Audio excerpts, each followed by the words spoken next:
بسم اللہ الرحمن الرحیم۔ السلام علیکم پیارے دوستوں، شروع کرتا ہوں اللہ کے نام سے جو بڑا مہربان نہایت رحم کرنے والا ہے۔ محترم بزرگوں دوستوں، آج کی ویڈیو کا ٹاپک ہے نمرود کی بیٹی کا واقعہ۔ محترم بزرگوں دوستوں، نمرود ایک زناکار بدبخت انسان تھا جس نے پوری دنیا پر حکومت کی۔ ایسا بڑا بادشاہ تھا وہ، اس جیسا شیطان بادشاہ آج تک نہیں پیدا ہوا۔ محترم بزرگوں دوستوں، اسی کے زمانے میں حضرت ابراہیم علیہ السلام پیدا ہوئے اور اس کے معبودوں کو جب توڑا تو ابراہیم علیہ السلام کو اس نے آگ میں ڈلوا دیا۔ آگ میں ڈالنے کے وقت کون سے معجزات پیش آئے، ان سب کو دیکھنے کے بعد کچھ لوگوں نے ایمان لے آیا، جس میں نمرود کی بیٹی بھی تھی۔ محترم بزرگوں دوستوں، اس کے بعد اس نے اپنی بیٹی کے ساتھ کیا سلوک کیا، ان ساری باتوں کو جاننے کے لیے آپ ویڈیو کو اینڈ تک ضرور دیکھیں۔ ویڈیو بہت ہی سبق آموز ہے، امید کرتا ہوں آپ لوگ اینڈ تک ضرور دیکھیں گے، اسکپ بالکل بھی نہیں کریں گے۔ اس لیے آپ لوگوں سے گزارش ہے کہ ویڈیو کو پورا ضرور دیکھیں، اور چینل کو اگر ابھی تک سبسکرائب نہیں کیا تو پلیز چینل کو سبسکرائب کر لیجئے اور بیل آئیکن کو کلک ضرور کیجئے تاکہ ہماری ہر نئی ویڈیو آپ لوگوں تک پہنچتی رہے۔ تو محترم بزرگوں دوستوں، شروع کرتے ہیں ویڈیو کو اور دیکھتے ہیں کہ نمرود کی بیٹی کے ساتھ نمرود نے کیا کیا۔ ناظرین، نمرود دنیا کا وہ واحد بادشاہ تھا جس نے پوری دنیا پر حکومت کی تھی۔ یہ کافر تھا اور زنا زادہ تھا۔ یہ وہ پہلا شخص تھا جس نے اپنے سر پر تاج رکھا تھا اور کھلم کھلا خدائی کا دعویٰ کیا تھا۔ نمرود کے دور میں حضرت ابراہیم علیہ السلام معبود 12 سالت ہوئے اور حضرت ابراہیم علیہ السلام نے ہی نمرود کے بتوں کو توڑا، جس کی وجہ سے نمرود نے حضرت ابراہیم علیہ السلام کو آگ میں پھینکا۔ جب آگ بحکم خدا حضرت ابراہیم علیہ السلام کے لیے گلزار بن گئی تو اس وقت چند گنے چنے لوگوں میں سے نمرود کی بیٹی بھی آپ پر ایمان لے آئی۔ جب نمرود کو اس کی خبر ملی تو اس نے اپنی بیٹی کے ساتھ کیا کیا، اور نمرود کی آگ میں حضرت ابراہیم علیہ السلام کے ساتھ کون سے واقعات پیش آئے، یہ آگ کتنے عرصے میں تیار کی گئی، خداوند تعالیٰ نے چھپکلی کو مارنے کا حکم کیوں دیا اور مینڈک کو مارنے سے کیوں منع فرمایا، اس کے ساتھ ساتھ آپ کو نمرود کا انجام بھی بتائیں گے۔ ویڈیو میں آگے چلنے سے پہلے آپ سے گزارش ہے کہ ویڈیو کو سکپ کیے بغیر آخر تک ضرور دیکھیے گا، اور اگر آپ ہمارے چینل پر نئے ہیں تو سب سے پہلے ہمارے چینل کو سبسکرائب کر لیں۔ ناظرین، نمرود بڑے تنتنے کا بادشاہ تھا۔ سب سے پہلے اس نے اپنے سر پر تاج شاہی رکھا اور خدائی کا دعویٰ کیا۔ یہ ولد الزنا تھا اور اس کی ماں نے زنا کرا لیا تھا، جس سے نمرود پیدا ہوا تھا کہ سلطنت کا کوئی وارث پیدا نہ ہوا تو بادشاہت ختم ہو جائے گی۔ لیکن یہ لڑکا بڑا ہو کر بہت اقبال مند ہوا اور بہت بڑا بادشاہ بن گیا۔ مشہور ہے کہ پوری دنیا کی بادشاہی صرف 4 ہی شخصوں کو ملی ہے، جن میں سے 2 مومن تھے اور 2 کافر۔ حضرت سلیمان علیہ السلام اور حضرت ذوالقرنین تو صاحب ایمان تھے، جبکہ نمرود اور بخت نصر یہ دونوں کافر تھے۔ نمرود نے اپنی سلطنت بھر میں یہ قانون نافذ کر دیا تھا کہ اس نے خوراک کی تمام چیزوں کو اپنی تحویل میں لے لیا تھا، اور یہ صرف انہی لوگوں کو خوراک کا سامان دیا کرتا تھا جو لوگ اس کی خدائی کو تسلیم کرتے تھے۔ چنانچہ ایک مرتبہ حضرت ابراہیم علیہ السلام اس کے دربار میں غلہ لینے کے لیے تشریف لے گئے تو اس خبیث نے کہا، پہلے تم مجھ کو اپنا خدا تسلیم کرو، جب ہی میں تم کو غلہ دوں گا۔ حضرت ابراہیم علیہ السلام نے بھرے دربار میں علل اعلان فرما دیا کہ تو جھوٹا ہے اور میں صرف ایک خدا کا پرستار ہوں اور وہ وحدہ لا شریک ہے۔ یہ سن کر نمرود آپے سے باہر ہو گیا اور اس نے آپ کو دربار سے باہر نکال دیا اور ایک دانہ بھی نہ دیا۔ آپ اور آپ کے چند معتبرین جو مومن تھے بھوک کی شدت سے پریشان ہو کر جاں بلب ہو گئے۔ اس وقت آپ ایک تھیلا لے کر ایک ٹیلے کے پاس تشریف لے گئے اور تھیلے میں ریت بھر کر لائے اور خدا وند قدوس سے دعا مانگی تو وہ ریت آٹا بن گئی، اور آپ نے اس کو اپنے معتبرین کو کھلایا اور خود بھی کھایا۔ پھر نمرود کی دشمنی اس حد تک بڑھ گئی کہ اس نے آپ کو آگ میں ڈلوا دیا، مگر وہ آگ بھی آپ پر گلزار بن گئی اور آپ سلامتی کے ساتھ آگ سے باہر نکل آئے، اور علل اعلان نمرود کو جھوٹا کہہ کر خدائے وحدہ لا شریک کی توحید کا پرچار کرنے لگے۔ نمرود نے آپ کے کلمہ حق سے تنگ آ کر ایک دن آپ کو دربار میں بلایا اور مکالمہ بصورت مناظرہ شروع کر دیا۔ نمرود: اے ابراہیم، بتاؤ تمہارا رب کون ہے جس کی تم عبادت کرتے ہو، جس کی عبادت کی تم لوگوں کو دعوت دے رہے ہو؟ حضرت ابراہیم علیہ السلام نے فرمایا، اے نمرود، میرا رب وہی ہے جو لوگوں کو جلاتا اور مارتا ہے۔ نمرود بولا، یہ تو میں بھی کر سکتا ہوں۔ چنانچہ اس نے اسی وقت 2 قیدیوں کو جیل خانہ سے دربار میں بلایا، ایک کو سزائے موت دی اور دوسرے کو رہائی دی۔ نمرود نے پھانسی پانے والے کو چھوڑ دیا اور بے قصور کو پھانسی دے دی اور بولا کہ دیکھ لو، جو مردہ تھا میں نے اس کو جلا دیا اور جو زندہ تھا میں نے اس کو مردہ کر دیا۔ حضرت ابراہیم علیہ السلام نے سمجھ لیا کہ نمرود بالکل ہی احمق اور نہایت ہی گھامڑ آدمی ہے، جو جلانے اور مارنے کا یہ مطلب سمجھ بیٹھا۔ اس لیے آپ نے اس کے سامنے دوسری بہت سی واضح اور روشن دلیل پیش فرمائی۔ چنانچہ آپ نے ارشاد فرمایا، اے نمرود، میرا رب وہی ہے جو سورج کو مشرق سے نکالتا ہے، اگر تو خدا ہے تو ایک دن سورج کو مغرب سے نکال دے۔ حضرت ابراہیم علیہ السلام کی یہ دلیل سن کر نمرود مبہوت و حیران رہ گیا اور کچھ بھی نہ بول سکا۔ اس طرح یہ مناظرہ ختم ہو گیا اور حضرت ابراہیم علیہ السلام اس مناظرہ میں فتح مند ہو کر دربار سے باہر تشریف لائے اور توحید الہی کا واعظ علل اعلان فرمانا شروع کر دیا۔ قرآن مجید نے اس مناظرہ کی رداد ان الفاظ میں بیان فرمائی کہ اے محبوب، کیا تم نے نہ دیکھا تھا اسے جو ابراہیم سے جھگڑا اس کے رب کے بارے میں، اس پر کہ اللہ نے اس سے بادشاہی دی، جبکہ ابراہیم نے کہا کہ وہ میرا رب ہے کہ جلاتا ہے اور مارتا ہے۔ بولا، جلاتا اور مارتا تو میں بھی ہوں۔ ابراہیم نے فرمایا، تو اللہ سورج کو لاتا ہے، تو اس کو پچھم سے لے آ۔ تو ہوش اڑ گئے کافر کے، اور اللہ راہ نہیں دکھاتا ظالموں کو۔ حضرت ابراہیم علیہ السلام خداوند کی توحید کے اعلان پر پہاڑ کی طرح قائم رہے، نہ نمرود کی بے شمار فوجوں سے خائف ہوئے، نہ اس کے ظلم و جبر سے مرغوب ہوئے، بلکہ جب اس ظالم نے آپ کو آگ کے شعلوں میں ڈلوا دیا، اس وقت بھی آپ کے پائے عزم و استقلال میں بال برابر لغزش نہ ہوئی اور آپ برابر نعرہ توحید بلند کرتے رہے۔ اس بے رحم نے آپ پر دانا پانی بند کر دیا، اس پر بھی آپ کے عزم و استقامت میں ذرہ برابر فرق نہ آیا۔ پھر اس نے آپ کو مناظرہ کا چیلنج دیا اور دربار شاہی میں طلب کیا تاکہ شاہی روب و دبدبا دیکھ کر آپ علیہ السلام کو مرغوب کیا جائے، لیکن آپ نے بالکل بے خوف ہو کر مناظرے کا چیلنج قبول فرمایا اور دربار شاہی میں پہنچ کر ایسی مضبوط اور دندان شکن دلیل فرمائی کہ نمرود کے ہوش اڑ گئے اور وہ ہکا بکا ہو کر لاجواب اور خاموش ہو گیا اور بھرے دربار میں اس کلمہ حق کی تجلی ہو گئی۔ بالآخر حضرت ابراہیم علیہ السلام کی صداقت و حقانیت کا پرچم بلند ہو گیا اور نمرود ایک مچھر جیسی حقیر مخلوق سے ہلاک کر دیا گیا۔ حضرت ابراہیم علیہ السلام کو آگ میں پھینکنے کا واقعہ مفسرین نے اس طرح بیان کیا ہے کہ عید کے دن قوم کے لوگوں نے حضرت ابراہیم علیہ السلام کو بھی شہر سے باہر میلے میں چلنے کی دعوت دی، لیکن انہوں نے طبیعت کی خرابی کا کہہ کر جانے سے معذرت کر لی۔ در حقیقت وہ ایسے ہی کسی موقع کی تلاش میں تھے۔ چنانچہ جب پوری قوم میلے میں شرکت کے لیے چلی گئی تو حضرت ابراہیم علیہ السلام ایک کلہاڑا لے کر بت خانے میں داخل ہو گئے۔ ان میں سے اکثر ان کے باپ آزر کے ہاتھوں سے تراشے ہوئے تھے۔ حضرت ابراہیم علیہ السلام بڑے دیوتا کے ہیکل میں چلے گئے۔ قوم کا سب سے مقدس دیوتا باطل خداؤں کا سردار مانا جاتا تھا۔ حضرت ابراہیم علیہ السلام نے دیکھا کہ وہاں موجود پتھر اور لکڑی سے بنائے گئے دیوتاؤں کے سامنے پھل، کھانوں اور مٹھائیوں کے خوان رکھے ہوئے تھے جو لوگوں نے چڑھاوے کے طور پر نظر کیے تھے۔ ابراہیم علیہ السلام نے ان مورتیوں سے مخاطب ہو کر کہا، یہ سب تمہارے لیے رکھا ہے، تم کھاتے کیوں نہیں؟ حضرت ابراہیم علیہ السلام نے دوبارہ فرمایا، میں تم سے مخاطب ہوں، تم میری بات کیوں نہیں سنتے؟ میری بات کا جواب کیوں نہیں دیتے؟ حضرت ابراہیم علیہ السلام نے ہتھوڑے سے ان کو توڑ دیا، لیکن صرف ایک بت کو رہنے دیا اور اس بت کے کندھے پر کلہاڑا رکھ کر چلے گئے۔ پھر رات گزرنے کے بعد صبح کو جب نمرودیوں کی واپسی ہوئی تو انہوں نے اپنے بت خانے میں حشر کا منظر دیکھا۔ ان کے خداؤں کے حشر نشر نے ان کے پیروں تلے سے زمین نکال دی۔ اس واقعے کی خبر سب سے پہلے نمرود کو دی گئی۔ نمرود نے کہا کہ جب کسی کو نہیں دیکھا گیا تو کیوں کر کسی کو سزا دی جائے؟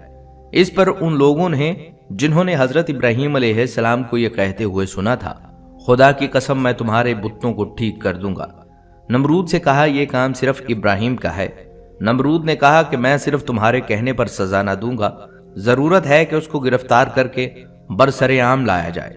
چنانچہ اس نے ان کی گرفتاری کا حکم دے دیا اور حضرت ابراہیم علیہ السلام کو گرفتار کر کے نمرود کے دربار میں حاضر کیا گیا۔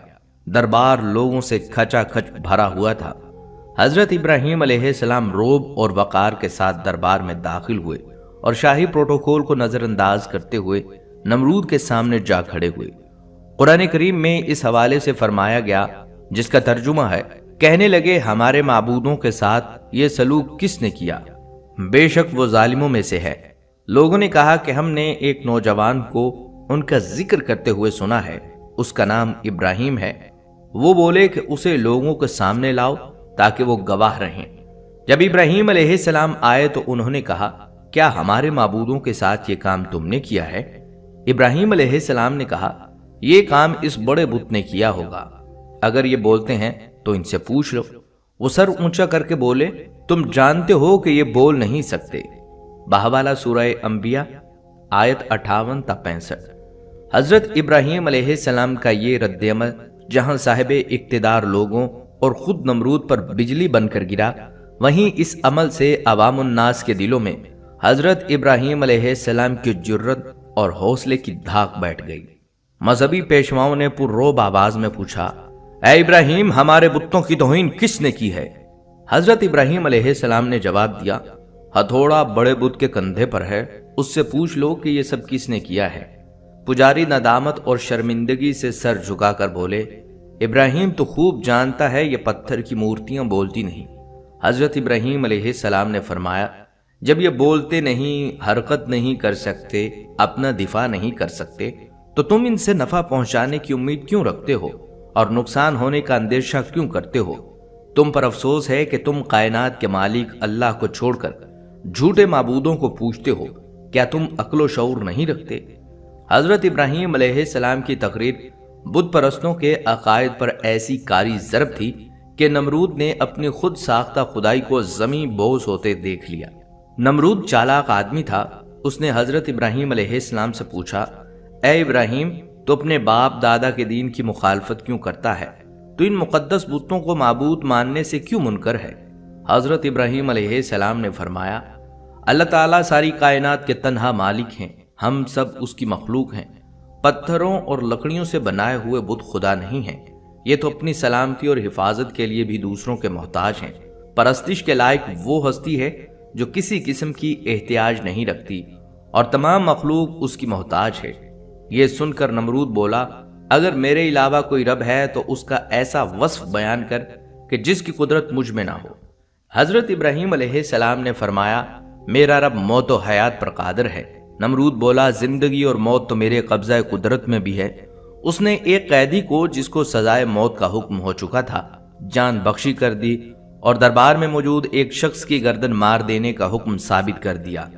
حضرت ابراہیم علیہ السلام نے نمرود سے کہا، کائنات کا ہر ذرہ میرے رب کا محتاج ہے۔ سورج اس کے حکم سے ہر روز مشرق سے نکلتا ہے اور مغرب میں ڈوب جاتا ہے، تو سورج کو مغرب سے نکال کر دکھا۔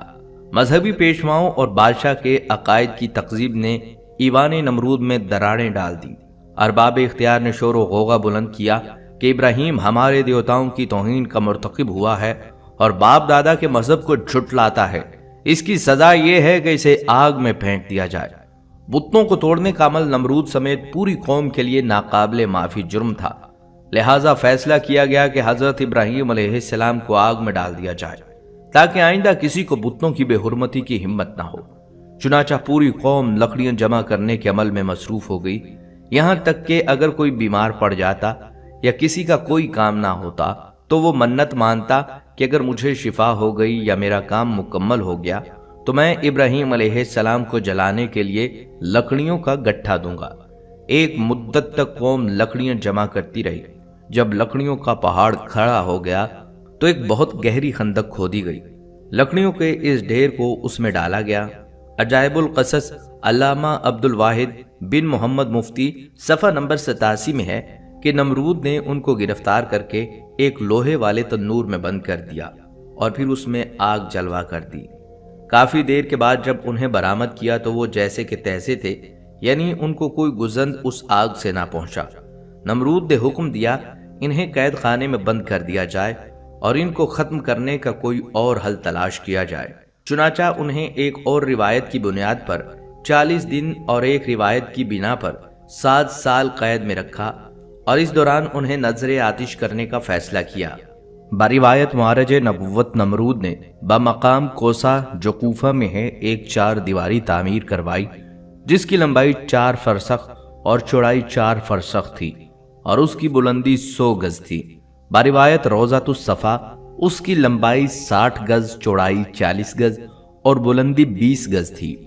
جب 4 دیواری مکمل ہو گئی تو اس نے حکم دیا کہ اسے اچھی طرح جلنے والی لکڑیوں سے بھر دیا جائے۔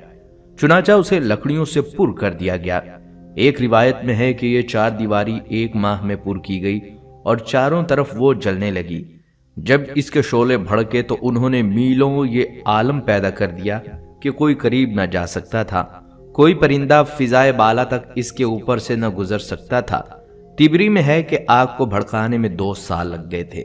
اسی میں یہ بھی ہے کہ 4 دیواری کے باہر بھی لکڑیاں جمع کی گئی تھیں۔ آگ تو روشن کر دی گئی لیکن اب کوئی ایسا راستہ نہ تھا کہ حضرت ابراہیم علیہ السلام کو آگ میں ڈالا جا سکے، کیونکہ کوئی قریب جا نہیں سکتا تھا۔ لوگ اسی تردد اور مشورے میں تھے کہ شیطان نے انہیں منجنیق بنانے کا مشورہ دیا اور بنانے کی ترغیب بتائی۔ جب منجنیق تیار ہو گئی تو اس نے اس میں پہلے ایک بڑے پتھر کو رکھ کر پھینکا۔ جب تجربے نے بتا دیا کہ منجنیق ٹھیک بن گئی ہے اور کام ٹھیک کر رہی ہے تو حضرت ابراہیم علیہ السلام کے ہاتھ پاؤں باندھے گئے اور گلے میں بھی توقے آہن ڈالا گیا، پھر منجنیق میں بٹھا کر انہیں پھینکا گیا۔ ایک روایت میں ہے کہ جب ہاتھ پاؤں باندھے گئے تو حضرت ابراہیم علیہ السلام نے بارگاہ خداوندی میں ہاتھ اٹھا کر یہ کہا، حسبنا اللہ و نعم الوکیل، ہمیں اللہ ہی کافی ہے اور وہ بہترین کارساز ہے۔ حضرت ابو ہریرہ رضی اللہ تعالیٰ عنہ سے مروی ہے کہ رسول اللہ صلی اللہ علیہ وسلم نے فرمایا، جب حضرت ابراہیم علیہ السلام کو آگ میں ڈالا گیا تو انہوں نے کہا، اے میرے اللہ، تو آسمان میں تنہا ہے اور زمین میں تیری عبادت کرنے والا تنہا ہے۔ ایک روایت میں ہے کہ اسی دوران میں آسمان کے معزز فرشتے بارگاہ خداوندی میں حاضر ہو کر عرض کرنے لگے کہ مالک، روئے زمین پر ایک ابراہیم ہے جو تیری وحدانیت کی تبلیغ کر رہے ہیں، اب انہیں بھی نذر آتش کیا جا رہا ہے۔ ہمارے مالک، تو ان کو بچانے کے لیے ہم کو حکم دے دے۔ حکم ہوا، جاؤ، اگر ابراہیم تمہاری مدد قبول کریں تو بے شک تم ان کی امداد کرو۔ وہ فرشتے زمین پر نازل ہوئے اور حضرت ابراہیم علیہ السلام کی خدمت میں مدد کرنے کی خواہش کی۔ حضرت ابراہیم علیہ السلام نے امداد قبول کرنے سے انکار کر دیا۔ پھر وہ فرشتے آئے جو ہوا اور پانی پر متعین ہیں۔ فرشتہ ہوا نے کہا، آپ کہیں تو ہم آندھی کے ذریعے اس آگ کو منتشر کر دیں۔ آپ نے فرمایا، میں موقع امتحان میں ہوں، مجھے تمہاری امداد کی ضرورت نہیں۔ پھر پانی والا فرشتہ آگے بڑھا اور اس نے بھی کہا، اگر آپ کہیں تو پانی برسا کر آگ کو بجھا دوں۔ ارشاد ہوا، ضرورت نہیں ہے۔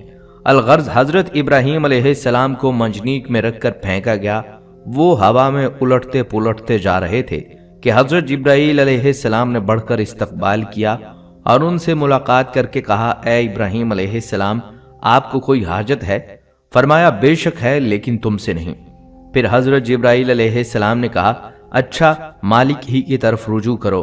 کہا، سوال کی ضرورت نہیں، ہمارے حال کا اسے علم ہونا ہی کافی ہے۔ مختصر یہ کہ حضرت ابراہیم علیہ السلام بھڑکتے ہوئے شعلوں میں پہنچے، پھر نیچے کی طرف جا کر آگ کے درمیان وارد ہوئے۔ فرمان باری تعالیٰ آگ کو پہنچ چکا تھا، اے آگ سلامتی کے ساتھ ابراہیم کے لیے ٹھنڈی ہو جا۔ آگ گلزار بنی، پھولوں کی کثرت ہوئی۔ صدیقہ بیان ہے کہ فرشتوں نے حضرت ابراہیم علیہ السلام کو زمین پر بٹھا دیا اور ان کے بیٹھتے ہی ان کے قریب چشمہ جاری ہو گیا، گلاب اور نرجس کے پھول کھل گئے۔ ایک روایت میں ہے کہ حضرت ابراہیم علیہ السلام جو ہی وسط آگ میں پہنچے، حضرت جبرائیل علیہ السلام نے فوراً بلول کا ایک درخت بچھا کر اس پر انہیں بٹھایا۔ ان کے تخت پر بیٹھتے ہی چشمہ آب جاری ہوا اور ارد گرد پھولوں کے درخت نمایاں ہو گئے۔ ایک روایت میں ہے کہ جلی ہوئی لکڑیوں کے باقی حصے کو جلنے سے روک دیا گیا۔ ایک روایت میں ہے کہ جلی ہوئی لکڑیوں کے باقی حصے کو جو جلنے سے رہ گیا تھا اسے جبرائیل علیہ السلام نے زمین میں نصب کر دیا اور اس سے ہرے بھرے درخت پیدا ہو گئے جن میں تازہ پھل لگے ہوئے تھے۔ اسی دوران میں نمرود نے اپنے مینار پر جا کر حضرت ابراہیم علیہ السلام کی طرف جو نگاہ کی تو انہیں جنت نما گلزار میں بیٹھا ہوا دیکھا۔ اسے خیال تھا کہ وہ جل بھن کر راکھ بن گئے ہوں گے۔ جب اس نے انہیں اس حال میں دیکھا تو بہت حیران ہوا اور اس کے دل میں یہ خیال پیدا ہوا کہ آپ کوئی آگ نہیں جلا سکی اور آپ صحیح سالم برآمد ہوں گے تو لازماً میرے لیے اور زیادہ خطرناک ثابت ہوں گے۔ یہی کچھ سوچ کر اس نے اپنے کارندوں کو حکم دیا کہ منجنیق کے ذریعے ابراہیم پر پتھر پھینکے جائیں۔ چنانچہ وہ بڑے پتھر اس میں رکھ کر پھینکے گئے۔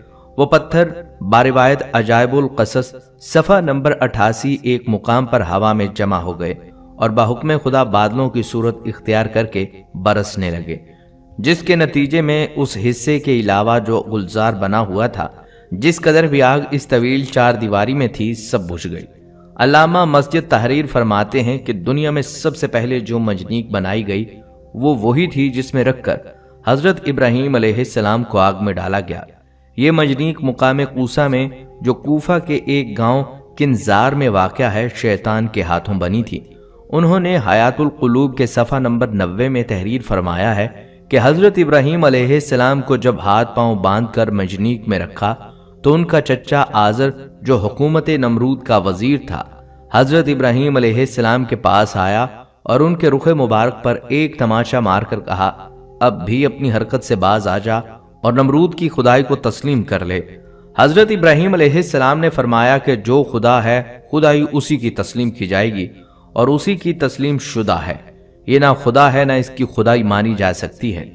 ایک حدیث میں ہے کہ جب حضرت ابراہیم علیہ السلام کے لیے آگ ٹھنڈی ہوئی تو اس کا اثر 3 دن تک دنیا کی تمام آگ پر رہا اور آگ میں ٹھنڈک پیدا ہو گئی۔ علماء کرام فرماتے ہیں اگر اللہ تعالیٰ ٹھنڈی کے ساتھ سلامتی والی نہ کہتا تو آگ کی ٹھنڈک حضرت ابراہیم علیہ السلام کے لیے ناقابل برداشت ہوتی۔ بہرحال یہ ایک بہت بڑا معجزہ ہے جو آسمان سے باتیں کرتی ہوئی دہکتی بھڑکتی آگ کے گلو گلزار بن جانے کی صورت میں حضرت ابراہیم علیہ السلام کے لیے اللہ کی مشیت سے ظاہر ہوا، اور اس طرح اللہ نے اپنے نبی کو مشرکین کی شیطانی سازشوں سے محفوظ فرمایا۔ علامہ ابن کثیر رحمۃ اللہ علیہ قصص الانبیاء میں تحریر کرتے ہیں کہ ابن عباس اور سعید بن مصعب سے مروی ہے کہ جس وقت حضرت ابراہیم علیہ السلام کو آگ کے سپرد کیا جا رہا تھا، اس وقت بارش برسانے والا فرشتہ سخت اضطراب اور پریشانی کے عالم میں کہہ رہا تھا کہ کب مجھے حکم ملے گا کہ میں موسلا دھار بارش برساؤں، لیکن اللہ کا حکم اس کی سوچ سے بھی زیادہ برق رفتار تھا اور اللہ نے خود ہی آگ کو حکم فرما دیا۔ ان نازک لمحات میں حضرت جبرائیل علیہ السلام ان کے ساتھ تھے اور آپ علیہ السلام کی جبین اطہر یعنی پیشانی سے پسینہ پونچھ رہے تھے۔ اس پسینے کے علاوہ کوئی اور تکلیف آپ کو نہیں پہنچی۔ حضرت کعب بن احبار رضی اللہ تعالیٰ عنہ فرماتے ہیں کہ جس روز حضرت ابراہیم علیہ السلام کو آتش نمرود کے سپرد کیا گیا، اس روز آگ سے تپش و گرمائش ختم کر دی گئی تھی، جس کی بنا پر نہ لوگوں کے چولہے گرم ہو سکے اور نہ ہی آگ سے کوئی کام لیا جا سکا۔ حضرت کعب نے مزید فرمایا کہ اس روز آگ نے حضرت ابراہیم علیہ السلام سے بندھی ہوئی رسی کے علاوہ کچھ اور نہ جلایا۔ حضرت صدی رحمۃ اللہ علیہ فرماتے ہیں کہ حضرت ابراہیم علیہ السلام کے ساتھ سایہ کرنے والا فرشتہ بھی تھا اور 1 میل تک سایہ ٹھنڈک اور سلامتی تھی اور سرسبز باغ گل و گلزار بن گیا تھا، جبکہ آس پاس آگ اپنے شعلوں اور شراروں کے ساتھ بھڑک رہی تھی اور لوگ حضرت ابراہیم علیہ السلام کی طرف دیکھ رہے تھے۔ حضرت ابو ہریرہ رضی اللہ تعالیٰ عنہ سے مروی ہے کہ حضرت ابراہیم علیہ السلام کے والد کے کہے کلمات میں سے سب سے اچھے کلمات وہ ہیں جو آزر نے اپنے بیٹے کو آگ کے اندر اس حالت میں دیکھتے وقت کہے، جس کا ترجمہ ہے، اے ابراہیم، تیرا پروردگار بہترین پروردگار ہے۔ ابن عساکر رحمۃ اللہ علیہ حضرت اکرمہ رضی اللہ تعالیٰ عنہ سے روایت کرتے ہیں کہ حضرت ابراہیم علیہ السلام کی والدہ نے جب اپنے لخت جگر کو گلو گلزار میں مطمئن دیکھا تو پکارا، اے میرے بیٹے، میں بھی تیرے پاس آنا چاہتی ہوں، اللہ سے دعا کر کے تیرے ارد گرد کی آگ کی حرارت سے مجھے نجات دے۔ تو حضرت ابراہیم علیہ السلام نے عرض کیا، جی اماں۔ پھر آپ کی والدہ حضرت ابراہیم علیہ السلام کی جانب چلیں اور آگ نے انہیں کچھ نہ کہا، پھر بیٹے کے پاس پہنچ کر بیٹے کو گلے سے لگایا اور بوسہ دے کر واپس لوٹ آئیں۔ حضرت منہال بن عمر رضی اللہ تعالیٰ عنہ سے مروی ہے، فرماتے ہیں کہ جب مجھے خبر پہنچی کہ حضرت ابراہیم علیہ السلام وہاں گل و گلزار میں 40 یا 50 دن ٹھہرے، اور انہوں نے فرمایا کہ دنوں اور راتوں میں نے ان سے اچھی زندگی نہیں گزاری، اور میری تمنا رہی کہ میری تمام زندگی اسی کی طرح ہو جائے۔ کفار و مشرکین حضرت ابراہیم علیہ السلام سے انتقام لینا چاہتے تھے، مگر ذلیل و رسوا ہوئے۔ بلند ہونا چاہا لیکن پست و خوار ہوئے، غالب ہونا چاہا مگر مغلوب ہو گئے۔ شاعر مشرق علامہ اقبال رحمۃ اللہ علیہ نے حضرت ابراہیم علیہ السلام کے عشق حقیقی کو بڑے خوبصورت انداز میں پیش کیا۔ فرماتے ہیں، بے خطر قود پڑا آتش نمرود میں عشق، عقل ہے محو تماشائے لبے بام ابھی۔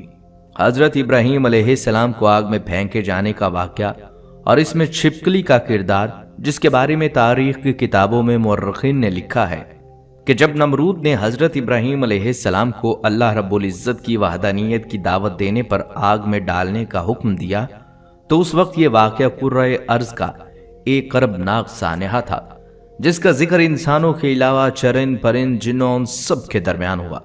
اس موقع پر ایک روایت کے مطابق جب چیونٹی اور چھپکلی کے درمیان اس واقعے کا ذکر ہوا تو چیونٹی نے حضرت ابراہیم علیہ السلام کی حمایت کی، جبکہ چھپکلی نے نمرود کی طرفداری کی۔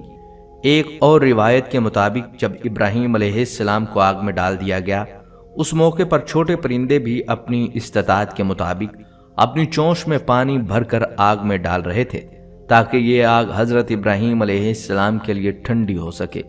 اسی موقع پر یہی چھپکلی تھی جو اس آگ کو اپنی پھونکوں سے مزید بھڑکانے کی کوشش کر رہی تھی۔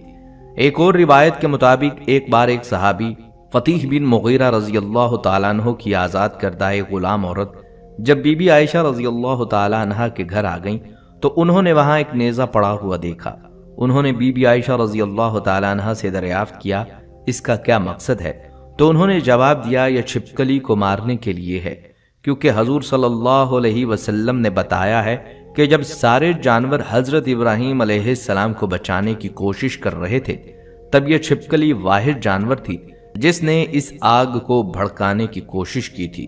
حضرت فاقہ بن مغیرہ کی آزاد کردہ لونڈی صاحبہ سے روایت ہے کہ سیدہ عائشہ صدیقہ کے پاس ایک نیزہ ہوا کرتا تھا۔ جب میں نے ان سے پوچھا کہ اس سے آپ کیا کام لیتی ہیں، فرمایا ہم اس سے چھپکلیاں مارتے ہیں، کیونکہ ہمیں اللہ کے نبی صلی اللہ علیہ وسلم نے بتایا ہے کہ حضرت ابراہیم علیہ السلام کو جب آگ میں ڈالا گیا تو زمین کے سب جانور آگ بجھانے میں مصروف تھے سوائے چھپکلی کے، وہ آگ تیز کرنے کے لیے پھونکے مار رہی تھی۔ چنانچہ رسول اللہ صلی اللہ علیہ وسلم نے اسے مارنے کا حکم دیا۔ بحوالہ سنن ابن ماجہ حدیث نمبر 3231۔ ناظرین، جب حضرت ابراہیم علیہ السلام کو آگ میں ڈالا گیا تو آپ کی عمر 16 یا 20 سال تھی۔ آپ علیہ السلام کتنی مدت تک آگ میں رہے، اس سلسلے میں 3 اقوال ہیں۔ بعض مفسرین کہتے ہیں کہ آپ 7 دن تک آگ میں رہے۔ مورخین کا بیان ہے کہ آتش نمرود کے گلزار بننے کے واقعات اور اس وقت کے دیگر حالات دیکھ کر حضرت لوط علیہ السلام اور جناب سارہ نے ایمان ظاہر کیا اور نمرود کی بیٹی بھی ایمان لے آئی۔ حضرت لوط علیہ السلام حضرت ابراہیم علیہ السلام کے چچا زاد بھائی تھے اور جناب سارہ چچا زاد بہن تھی۔ نمرود کی بیٹی کے ایمان لانے کے متعلق علامہ عبد الواحد بن محمد المفتی بحوالہ معارج النبوت میں لکھتے ہیں کہ نمرود کی بیٹی رازہ بڑی زیرک اور ہوشیار لڑکی تھی۔ اس نے جب ابراہیم علیہ السلام کے آگ میں ڈالے جانے کو دیکھا تو بڑے اصرار سے اپنے والد کو اس بات پر راضی کیا کہ اسے مینار پر جانے کی اجازت دی جائے، جس پر سب لوگ بیٹھ کر حضرت ابراہیم علیہ السلام کو دیکھ رہے ہیں۔